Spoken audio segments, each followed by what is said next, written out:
అందరికీ నమస్కారం. Welcome to our channel. Telugu రాష్ట్ర రాజకీయాల్లో ఆసక్తికర పరిణామాలు చోటు చేసుకుంటున్నాయంటే మనకు ఎగ్జాక్ట్‌గా తెలీదు గానీ, ఆసక్తికర వరుస కథనాలైతే బయటికొస్తున్నాయి. నిన్న 'గ్రేట్ ఆంధ్ర' వాళ్ళు రాశారు అని జెప్పేసి ఒక వార్త జెప్పాను. అల్లు అర్జున్ రాజకీయ రంగ ప్రవేశం గురించి. ఆ విషయం అయితే నాకు ఒక నెల కిందటే తెలిసింది. ఎవరో జెప్పారు. ఆ చర్చ కూడా జరిగింది. కానీ 'జమీన్ రైతు' అనే పత్రిక జూనియర్ ఎన్టీఆర్ గురించి అలాంటి కథనాన్నే ప్రచురించింది. 18వ తేదీ జూలై 18వ తేదీ ఒక కార్యాచరణ ప్రకటిస్తారు జూనియర్ ఎన్టీఆర్ గారు.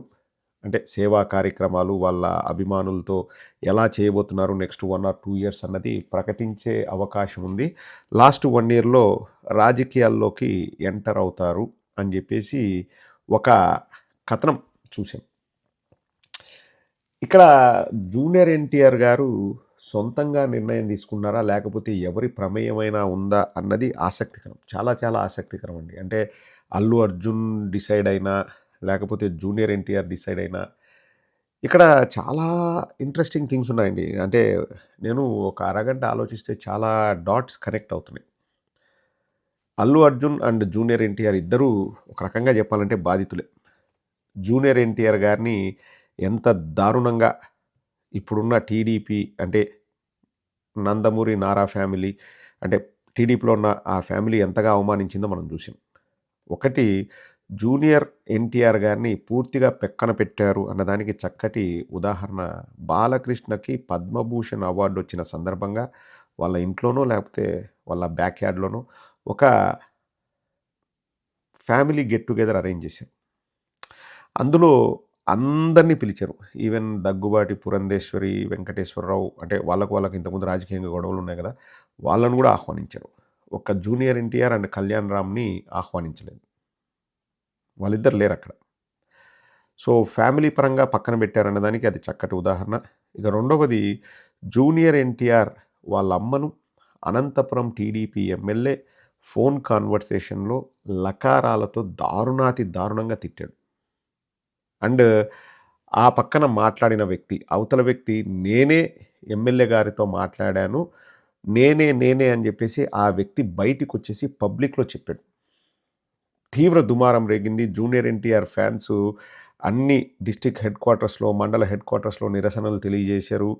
ఆ ఎమ్మెల్యే సారీ అన్నది కూడా చెప్పకపోగా ఏదో ఏఐ అది ఇది అన్నారు. ఫస్ట్ ఏఐ అన్నాడు. తర్వాత ఎవరైతే అవతల వ్యక్తి మాట్లాడాడో ఎన్టీఆర్ అభిమాని, ఆ అభిమాని బయటకొచ్చి ఎమ్మెల్యే సార్ మాట్లాడింది నాతోనే అని జెప్పాడు. తెలుగుదేశం పార్టీ నుంచి కనీస ఖండన లేదు. కనీస ఖండన. ఆడవాళ్ళకి ఏదైనా జరిగితే నేను ఊరుకోను, ఆడవాళ్ళని రెస్పెక్ట్ జేయాలి, మా తల్లిగారిని దూషిస్తే నేను ఊరుకుంటానా అని జెప్పి రోజు దాన్ని పబ్లిసిటీ కోసం వాడుకునే నారా లోకేషు అసలు జూనియర్ ఎన్టీఆర్ గారి వాళ్ళ అమ్మగారిని అంత దారుణంగా ఒక ఎమ్మెల్యే సామాన్యులు ఎవరైనా మాట్లాడినారంటే ఏదోలే తెలియక మాట్లాడింటారు, లేకపోతే చదువు సంధ్య లేదు, లేకపోతే వాళ్ళకు పరిపక్వత లేదనుకోవచ్చు. ఒక ఎమ్మెల్యే అంటే పీపుల్స్ రిప్రజెంటేటివ్. ఒక 2,00,000 మందికో, ఒక 3,00,000 మందికో ప్రతినిధి. అతను అంత దారుణాతి దారుణంగా దూషిస్తే నారా లోకేష్ అనే వ్యక్తి నిమ్మకు నీరెత్తినట్టున్నాడే గానీ కనీస ఖండన లేదు. తర్వాత ఈ కరకట్టలో ఆత్మీయ సమావేశమో ఏదో ఏర్పాటు చేస్తాడు నారా లోకేష్. అందరిని పిలవడము అంటే ఒక్కొక్క నియోజకవర్గ ఎమ్మెల్యేని, వాళ్ళ కుటుంబ సభ్యుల్ని పిలవడం, వాళ్ళతో భోంచేయడము, గిఫ్ట్‌లు ఇచ్చి పుచ్చుకోవడం ఇవన్నీ చేస్తాడు.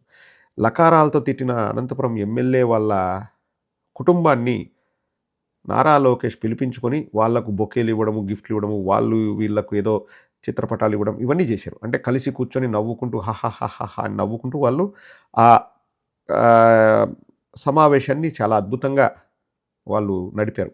సో, అంటే దీన్ని బట్టి మనకు అర్థమయ్యేది ఏంటంటే జూనియర్ ఎన్టీఆర్ అనే వ్యక్తి ఇప్పుడున్న తెలుగుదేశం బాధితులు, లేకపోతే నారా ఫ్యామిలీ బాధితులు, రాజకీయంగా ఉన్న నందమూరి ఫ్యామిలీ బాధితులు. సో, అతను ఒక విక్టిమ్. అండ్ అల్లు అర్జున్ ఆయన విషయం చూసుకున్నా గానీ, శిల్పారావి గారికి సపోర్ట్ ఇవ్వడానికి నంద్యాలకొస్తే, ఆళ్ళ ఫ్యామిలీ ఎంత గొడవ పెట్టారో మనం చూసాం. ఎవరు? మన మెగా ఫ్యామిలీ. అప్పుడు అతన్ని తిట్టడము, తర్వాత ఏదో ఇష్యూ కావడము, తర్వాత ఏదో కలిసినట్లు అంటి ముట్టనట్టు ఉంటున్నారు గానీ, అంత సఖ్యత అయితే లేదు. సో, ఇద్దరు కూడా బాధితులనే చెప్పొచ్చు. వీళ్ళిద్దరూ రాజకీయాలకొస్తున్నారు అన్నది చాలా చాలా ఆసక్తికరం. అండ్ ఎవరిని టార్గెట్ చేయడానికి, లేకపోతే వెనకాల ఎవరైనా ఉండి నడిపిస్తున్నారా అన్నది ఇక్కడ ఇంకా ఆసక్తికరం. ఒక అనుమానం అయితే వస్తుందండి. సో ఇప్పటివరకు మీకు క్లారిటీ ఉంది కదా! 'దురంధర్' అనే సినిమా వచ్చింది. 'దురంధర్' ఆ సినిమా రిలీజ్ అయ్యిందో లేదో, అంటే ఫస్ట్ డే ప్రీమియర్ షోస్ ఏవో ఉంటాయి కదా! వెంటనే వరుసబెట్టి మీరెళ్లి చూడండి కావాలంటే, వరుసబెట్టి టాలీవుడ్ హీరోస్ అందరూ 'మహేష్ బాబు', 'ప్రభాస్', 'జూనియర్ ఎన్టీఆర్', 'రామ్ చరణ్', 'అల్లు అర్జున్' వీళ్ళంతా వరుసబెట్టి ట్వీట్‌లేసారు. అద్భుతమైన సినిమా, అమోఘమైన cinema, fantastic cinema, mind blowing cinema అని.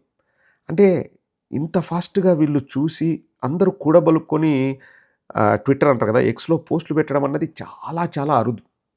అండ్ ఆ సినిమాలో అవునన్నా కాదన్నా బీజేపీని, మోదీ గారిని ఆకాశానికి ఎత్తినారన్న మాట వాస్తవం. ఎందుకంటే అది కల్పిత కథ. ఆధారాలు, నిజాలు దాంతో పాటు కల్పితాలని కూడా యాడ్ చేసి చేసిన సినిమా అని వాళ్ళే చెప్పారు. ఏది ఇంట్రడక్షన్‌లో చెప్తారు కదండీ! సో, మోదీ గారిని పొగిడారు అని చెప్పేసి వీళ్ళందరూ వరుసగా పెట్టారా? అంటే మోడీ గారిని పొగిడితే వీళ్ళందరూ వరుసగా పెట్టాల్సిన అవసరం లేదు. నా ఉద్దేశ్యం ఏంటంటే, వాళ్ళు వరుసగా అలా పోస్టులు పెట్టడానికి ఖచ్చితంగా ఎవ్వరో రాజకీయంగా వాళ్ళకి చెప్పి ఉంటారు అన్నది నిర్వివాదాంశం. అంటే ఇంక ఎవరు చెప్పింటారు? రూలింగ్‌లో ఎవరున్నారు? ఆ సినిమాలో ఎవరిని పొగిడినారు? కాంగ్రెస్ వాళ్ళైతే చెప్పరు కదా వీళ్ళకి. పోనీ వీళ్ళకి కాంగ్రెస్ వాళ్ళు చెప్పినా వీళ్ళు వినరు. ఎందుకంటే కాంగ్రెస్ రూలింగ్‌లో లేదు.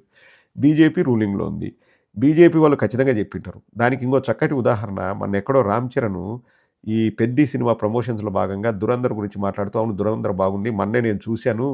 ఎక్కడ ఆన్‌లైన్‌లో వచ్చింటే చూశాను అన్నాడు. అంటే అప్పుడు ట్వీట్ వేసిన సమయానికి చూడలేదు అని చెప్పేసి ఆయనే ఇండైరెక్ట్‌గా చెప్పారు. అది కూడా దుమారం రేగింది. ఇప్పుడు నాకు అనిపించేది ఏంటంటే ఈ డాట్స్ అన్ని కనెక్ట్ చేస్తే మేబీ ఇప్పుడు బీజేపీ వాళ్ళకు ఈ 2 ఏళ్లలో ఏమిరా నాయనా ప్రయోజనం చేకూరిందంటే కొత్తగా ఒక వార్డు మెంబర్ కూడా వచ్చి బీజేపీలో జాయిన్ కాలేదు. ఎక్కడ? ఆంధ్రప్రదేశ్‌లో. ఎక్కడ వేసిన గొంగలి అక్కడే ఉంది. అసలు బీజేపీ ఉందా లేదా అనేది కూడా చాలామందికి అనుమానం కలుగుతుంది. అండ్ చంద్రబాబు నాయుడు కూడా బీజేపీకి గానీ, జనసేనకు గానీ పేరు రాకోకుండా నాకు నా కొడుక్కే పేరు రావాలని వాళ్ళ మీడియాలో ఎట్ట రాసుకుంటారో మనం అంతా చూస్తాం.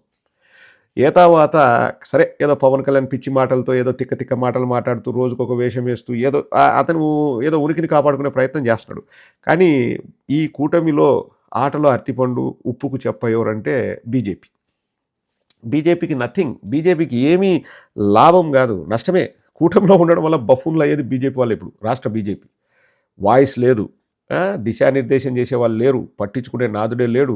ఎవడికి వాడే యమునా తీరే. ఆ సత్యకుమార్ అనేవాడు మంత్రి అయ్యాడు కానీ ఆయన ఏదో రికార్డింగ్ డాన్సులు వేసుకుంటూ తిరుగుతుంటాడు. ఆ సత్యకుమార్ అనేవాడిని మన రాష్ట్ర ప్రజలు, మన రాష్ట్ర వ్యక్తినే ఎప్పుడు వాళ్ళు అసలు ఫీల్ గారు. సో ఇవన్నీ గమనిస్తే ఈ వెనకాల బీజేపీ ఉండి మీరు ముందుకెళ్ళండి, మీరు చేయాల్సిన పనులు చేయండి అని ఏమన్నా చెబుతుందా అన్న అనుమానాలు నాకు బలంగా కలుగుతున్నాయి. బీజేపీ వాళ్ళు చెప్తేనే వరుసగా అందరూ 'దురంధర్' గురించి ట్వీట్ వేశారు. ఇప్పుడు ఉన్నట్టుండి ఉరుములు లేని మెరుపుల్లాగా, లేకపోతే మెరుపులు లేని వర్షంలాగా ఈ వార్తలు బయటకు వస్తున్నాయంటే ఫస్ట్ ఏం చేస్తారు? ఫీలర్స్ వదులుతారు మీడియా వాళ్ళకి. ఫీలర్స్ వదిలి మీరు చెప్పండి అంటారు. వాళ్ళు ఖండించరు, వాళ్ళు యాక్సెప్ట్ చేయరు. ప్రజల్లోకి ఆ వార్తను పంపిస్తారు. పంపించినప్పుడు ప్రజల స్పందన ఏంది తెలుసుకుంటారు. సో మెల్లగా ప్రజల్లో చర్చ జరిగేలాగే చేస్తారు. ఇప్పుడు మనం మాట్లాడేది కూడా అంతే. మనం ఎందుకు మాట్లాడుతున్నాం అంటే మనం రాజకీయంగా ఉన్నాం కాబట్టి తప్పకుండా మనం మాట్లాడాలి. అది మన బాధ్యత కూడా. సో బీజేపీ ఈ కథ నడిపిస్తుందా అంటే బీజేపీ మూడవ ప్రత్యామ్నాయంగా జూనియర్ ఎన్టీఆర్‌ని అలాగే అల్లు అర్జున్‌ని తెరపైకి తీసుకొచ్చి టీడీపీ ప్లేస్‌లో జూనియర్ ఎన్టీఆర్, అల్లు అర్జున్ ప్లేస్‌లో అంటే పవన్ కళ్యాణ్ ప్లేస్‌లో అల్లు అర్జున్‌ని పెట్టి మేము రాజకీయం చేస్తామని వాళ్ళు ఏమైనా ఆలోచిస్తున్నారా అంటే అవకాశం అయితే ఉందండి. 100%గా అదే జరిగిందని చెప్పలేం కానీ when we think about it and వీళ్ళు అంటే ఊరికే వాళ్ళ సొంత నిర్ణయాలతో వాళ్ళు రారు. ఆఫ్‌కోర్స్ విజయ్ గెలిచాడు కదా అనే ఫ్యాక్టర్ కూడా ఇక్కడ ప్రతి ఒక్కరి మైండ్‌లో తిరుగుతుంటుంది. ఇప్పుడు ఇది రైట్ టైము, విజయ్ గెలిచాడు కదా నేను రావచ్చు అంటే తమిళనాడు పరిస్థితులు డిఫరెంట్ కానీ ఆంధ్రప్రదేశ్లో చాలా డిఫరెంట్. పైగా ఇక్కడ మనం ఇంకోటి గమనిస్తే అల్లు అర్జున్, రేవంత్ రెడ్డి మధ్య ఏం జరిగిందో అందరం చూసాం. కాంగ్రెస్ పైన అల్లు అర్జున్ తీవ్రంగా కోపంగా ఉంటాడు తెలంగాణలో. సో కాంగ్రెస్ పైన కోపంగా ఉంటే ఆటోమేటిక్గా బీజేపీ దాన్ని క్యాష్ చేసుకోవాలని చూస్తుంది. అండ్ జూనియర్ ఎన్టీఆర్ ఇంతకుముందే అమిత్ షా గారితో, మోదీ గారితో సమావేశం కూడా అయ్యారు, మాట్లాడారు, ఇవన్నీ జరిగాయి. కాబట్టి స్తబ్దుగా ఉన్న బీజేపీలోకి కొత్త ఉత్సాహాన్ని నింపాలి అంటే ఏదో ఒకటి చెయ్యాలి. సో, ఇప్పుడు రాజకీయాల్ని వేడెక్కించాలి అంటే మేబీ ఈ కథనాలు నిజము గావచ్చు, లేకపోతే రూమర్‌లు గావచ్చు, లేకపోతే ఫీలర్‌లు గావచ్చు. అంటే ప్రజలేమనుకున్నారో తెలుసుకుందామన్న ఉత్సాహంతో కూడా ఇట్లంతా జరుగుతుండొచ్చు. గ్రేట్ ఆంధ్ర గాని, జమీన్ రైతు గాని వాళ్ళు వీళ్ళు రాయడం. కానీ ఖచ్చితంగా ఒకవేళ ఇటువంటిది జరిగితే మాత్రం బీజేపీ పెద్దన్న పాత్ర పోషించడం ఖాయం. అప్పుడు రాజకీయాలు ఎటువంటి మలుపులు తిరుగుతాయంటే ఎవడికి తెలుసు?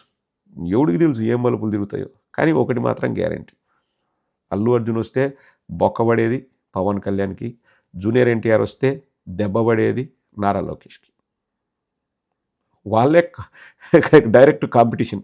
కులపరంగా, లేకపోతే అభిమానుల పరంగా, ఇంకొక పరంగా తీసుకుంటే వాళ్ళకు వాళ్ళే కాంపిటీషన్.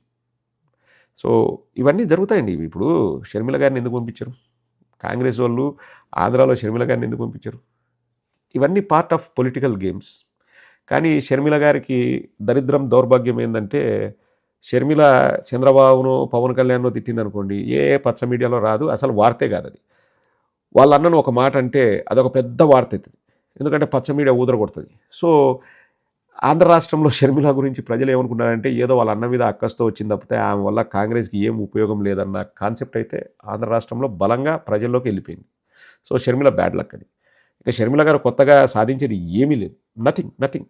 కానీ వీళ్ళిద్దరూ అలాంటి ఉద్దేశంతోనే ఈ అనౌన్స్‌మెంట్లు చేస్తున్నారా? ఈ లీకులు ఇస్తున్నారా? అంటే